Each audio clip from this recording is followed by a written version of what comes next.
Bugun siz Allohdan nimadir so'rayapsiz-ku, u bo'lmayapti. Biling, Alloh sizni yaxshi ko'radi. Sizni doim Allohga duo qilishingizni Alloh istayapti. Va biling birodar, bugun duolaringiz ba'zi birisi ijobat bo'lmayapti-ku, xafa bo'lmang. Qiyomatda Alloh berayotgan va sizga tayyorlab qo'ygan ajrlardan xursand bo'lasiz. Shuning uchun birodar, birov bilan urushmang.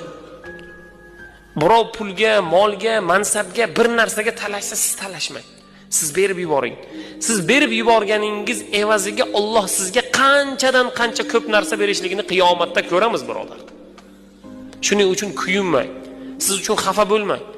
Ba'zi bir narsadan bugun qiyinchiligingiz yoki pulingizda, yoki badaningizda, yoki qalbingizda, yoki bir ishingizda bir muammo va u muammo bugun hal bo'lmayotgan bo'lsa, siz xafa bo'lmang.